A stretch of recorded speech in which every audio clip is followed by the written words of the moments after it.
Je vous retrouve à ce rendez-vous du 20h avec tout le plaisir de vous servir. Madame, Monsieur, bonsoir. Voici le sommaire de cette édition.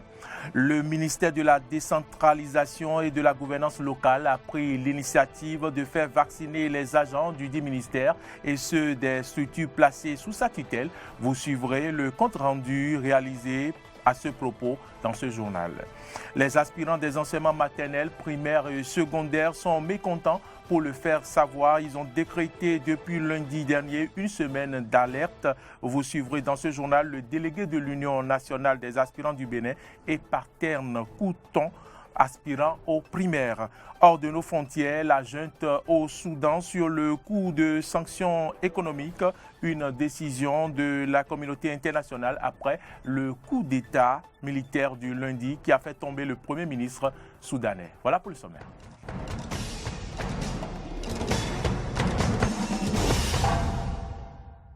Merci pour l'attention et bienvenue dans ce journal.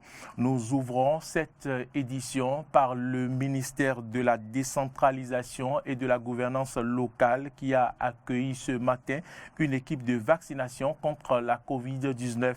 L'initiative vise à permettre à tous les agents du dit ministère et ceux des structures placées sous sa tutelle de se faire vacciner pour se conformer à la décision du Conseil des ministres du 20 octobre dernier que conditionne l'accès aux services publics à la présentation, qui conditionne bien sûr l'accès aux services publics à la présentation du pass vaccinal. Compte rendu, Clémence Tonoucoin.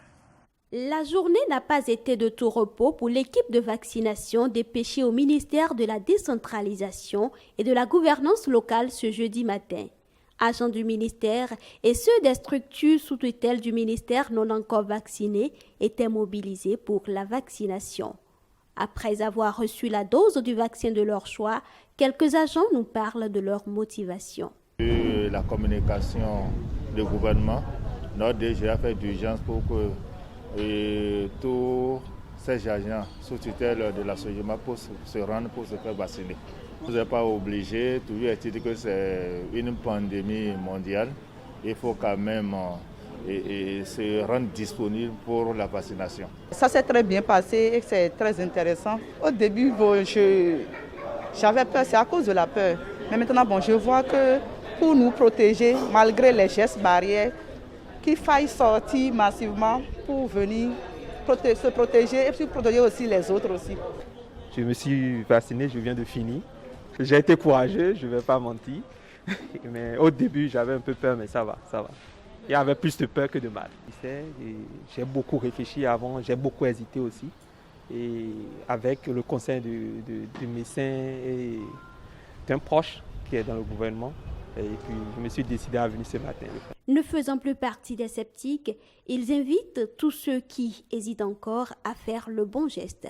Nous exhortons la population béninoise à sortir massivement pour lutter contre cette pandémie qu'est la COVID-19 qui fait assez de ravages actuellement. Aujourd'hui, c'est incontournable, même pour nous tous qui travaillons avec la plupart des personnes. On ne reste pas juste dans notre bureau, on sort beaucoup.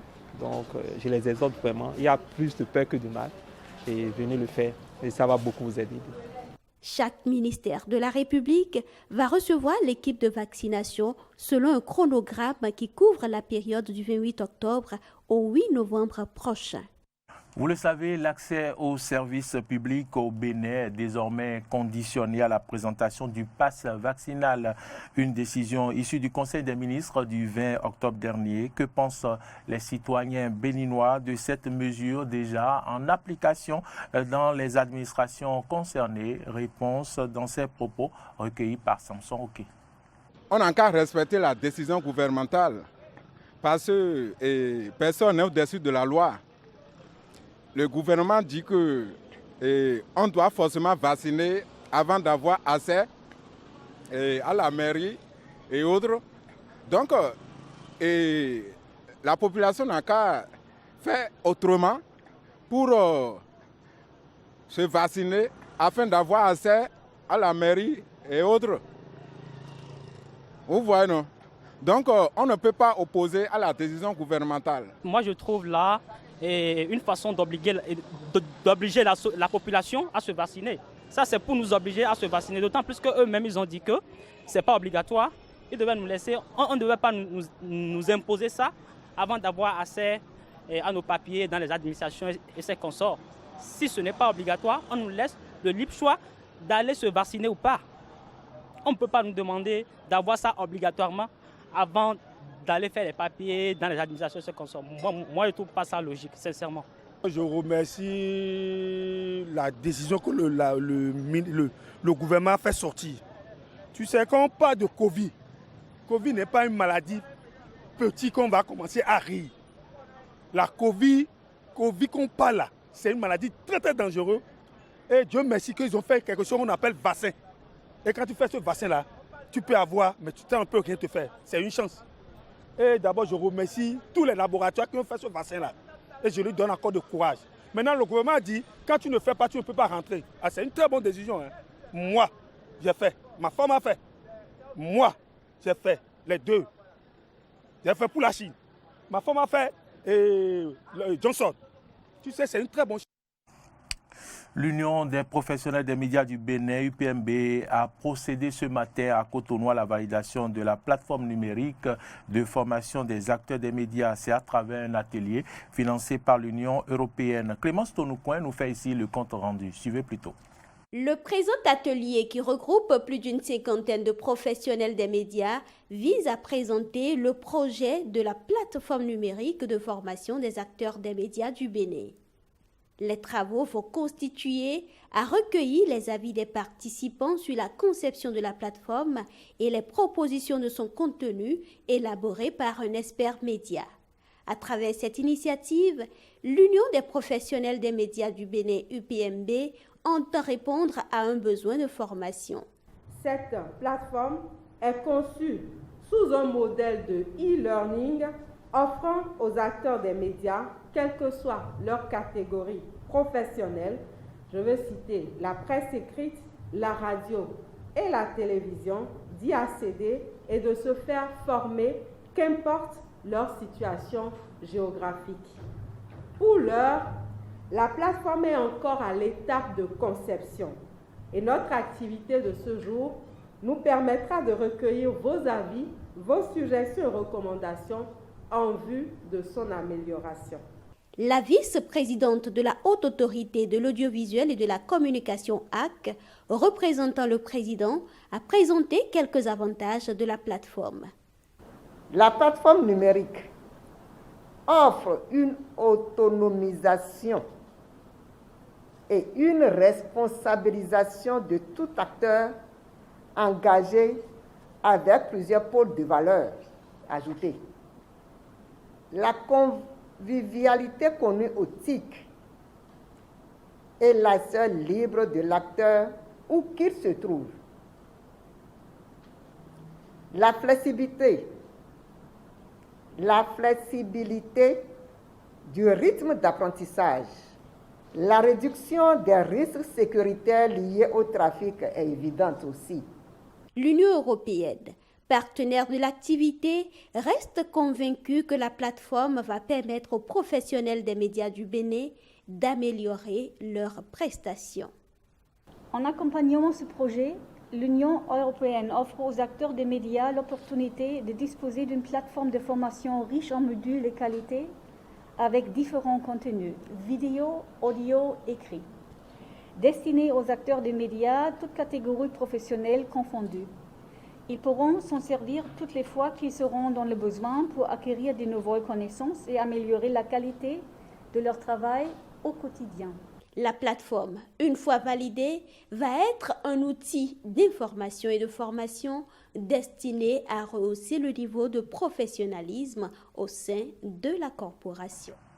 Sous la présidence effective du chef de l'État, Patrice Talon, le Conseil des ministres s'est tenu hier. Au cours de ce rendez-vous hebdomadaire des membres du gouvernement, plusieurs décisions ont été prises, telles que l'approbation de la politique de sécurité des systèmes d'information de l'État. On fait le point avec le porte-parole du gouvernement, Wilfried Léandre Ongbeji. Au chapitre des mesures normatives, l'approbation des règles de politique de sécurité des systèmes d'information de l'État, avec l'adoption par le Conseil des ministres En sa séance du 6 mai 2020, de la stratégie nationale de sécurité numérique et de son plan d'action 2020-2022, le gouvernement entend créer un cyberespace sécurisé pour une économie numérique attrayante. Par ailleurs, ont été adoptés, au titre de ces mesures normatives, les décrets portant attribution, organisation et fonctionnement des ministères de la décentralisation et de la gouvernance locale, de l'industrie et du commerce, de l'eau et des mines, puis des sports, nomination des membres des conseils d'administration des agences territoriales de développement agricole, puis augmentation du capital social de la Société béninoise d'infrastructures numériques, SBIN SA, par rapport en nature. Au chapitre des communications. En un, l'approbation de la stratégie nationale de développement du sous-secteur des semences végétales 2022-2026. En deux, la mise en concession des sites abritant les usines de production de jus d'orange de Zapota, de jus d'ananas d'Alada et de purée de tomates de Kpomassé. Pour rappel, les unités de transformation de produits agricoles installées en 2015 n'ont jamais été mises en service. Le Conseil des ministres avait décidé en octobre 2016 de procéder à leur cession, mais l'appel d'offres s'était avéré infructueux, les montants proposés par les soumissionnaires étant largement en deçà des prix d'acquisition et d'installation. Aussi, afin de sauvegarder les investissements, le Conseil du 29 juillet 2020 avait-il autorisé la reprise du processus de cession des dites unités de transformation, au terme des travaux du comité technique de dépouillement et d'évaluation des offres. Seules les unités de transformation de tomates à Kpomassé, d'ananas à Alada et d'orange à Zapota ont été retenues. Ainsi, celles-ci feront l'objet d'un contrat de concession avec les sociétés CAJ Engineering SAL et Orana SA qui paieront des redevances annuelles à l'État conformément aux tests en vigueur. Parlons à présent des aspirants dont je vous parlais en titre, permettez la tautologie. Les aspirants des enseignements maternels, primaires et secondaires sont mécontents pour manifester bien sûr cet état d'esprit. Ils ont décrété depuis lundi dernier une semaine d'alerte. Objectif revendiqué de meilleures conditions de vie et de travail. Nous avons interrogé hier le délégué de l'Union nationale des aspirants du Bénin, Kokou Awissi, nous parle ici des problèmes des aspirants de nos lycées et collèges. Suivez. Nous avions décrété toute cette semaine comme une semaine d'alerte où nous manifestons nos mécontentements à l'égard du gouvernement. Nous avions dénommé cette manifestation école en alerte, juste pour notifier à l'autorité que nous qui sommes aspirants, nous sommes mécontents. Et en quoi cela consiste? Il suffit juste que chaque aspirant, où qu'il soit, au Bénin, qu'il soit du primaire ou de la maternelle, se trouve un bandeau rouge qu'il peut nouer au front, au bras comme au poignet. Les dames enfoncent d'ailleurs même leur foulard, ou carrément se vêtir en rouge et aller en classe pour aller dispenser le savoir. Nous ne sommes pas encore à l'étape de cessation d'activité pédagogique. Et vous n'êtes pas resté sans savoir que nous avions un contrat de 9 mois. Et donc nous sommes utilisés pour 9 mois et après 9 mois, nous sommes déposés pour être récupérés 9 autres mois. Ce faisant, ça ne garantit pas, ce n'est pas un emploi sécurisé et ça ne nous permet même pas dignement alors de nous appeler enseignants parce que après ces 9 mois, chacun se démène et s'il est enseignant ou pas, il doit pouvoir se chercher ailleurs, histoire d'attendre encore une rentrée avant de se retrouver. L'autre chose qui déborde, qui gêne un peu, surtout au niveau du secondaire, c'est par rapport au quota horaire. C'est par rapport au quota horaire actuellement en vigueur, c'est 26 heures, 28 heures, 30 heures par endroit. Mais le ministre a fait tout pour qu'il n'y ait pas de 30 heures, mais les 28 heures et 26 heures, encore, comment on appelle, équivalent à même déjà aux 30 heures parce que ça fait le même nombre de classes. Et la dernière goutte qui a débordé le vase, c'est de lire dans le contrat que ça prend effet le 20 septembre et que ça finit le 1er juillet. Et avec ça, on nous mentionne dans le même contrat que ça fait 9 mois. Mais quand nous décomptons au bout des doigts, du 20 septembre au 1er juillet, ça fait 9 mois, 2 semaines. Qu'est-ce qu'ils veulent nous dire par là? que nous ne savons pas lire, nous ne pourrons pas voir ça, ou bien c'est qu'ils veulent que nous travaillions gratuitement pour les 2 semaines, alors que nous venons des vacances sans rien percevoir, sans prime de rentrée, sans aucune mesure d'accompagnement. Beaucoup ont cru, d'accord, dans l'opinion publique, que les manifestations des aspirants étaient liées au non-paiement de salaire. Pour nous, c'est comme, excusez-moi, on a justifié le porte-vient au mamilé, ouais. C'est qu'on était déjà habitués à ne pas avoir le salaire à temps. Et donc, ce n'était pas une raison pour nous d'aller en mouvement. Ce n'est pas ça.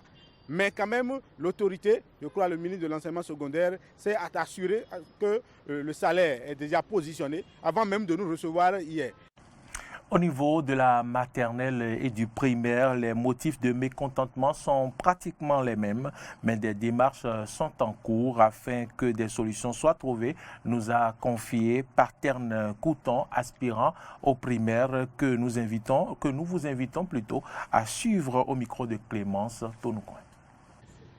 Nos revendications au niveau du primaire, de la maternelle et du secondaire, c'est toujours le même, puisque on nous a tous mis dans le même panier, nous vivons le même calvaire, nous travaillons pendant 9 mois, pendant les vacances, nous n'avons pas de salaire, alors qu'ils sont conscients qu'ils ont besoin de ces enseignants à la reprise.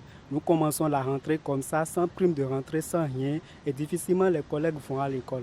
Pour le moment, nous avons demandé aux collègues d'aller en classe à l'heure, d'aller au cours à l'heure, de dispenser les cours comme cela se doit, mais de se marquer d'un signe de rouge à la tête selon le style de chacun pour manifester son mécontentement, puisque nous en avons ras-le-bol.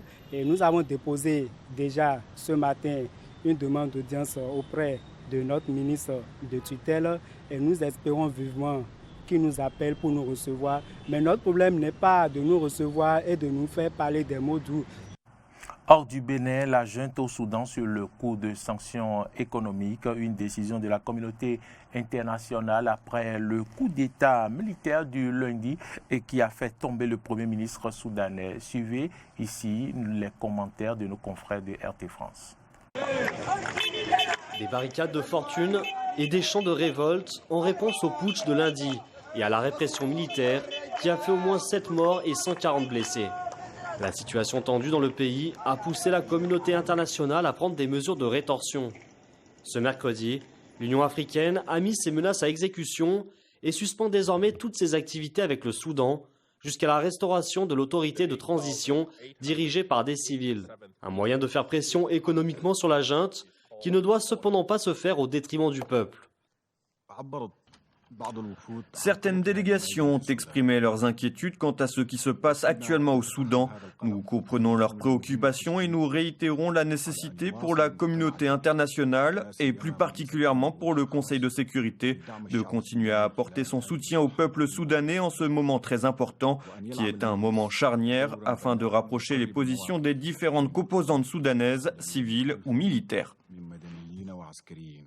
Les États-Unis et la Banque mondiale ont également suspendu leurs aides, tandis que l'Union européenne attend de voir comment va évoluer la situation avant d'appliquer des sanctions. Le Conseil de sécurité de l'ONU s'est réuni mardi, mais aucune déclaration commune n'a été prononcée.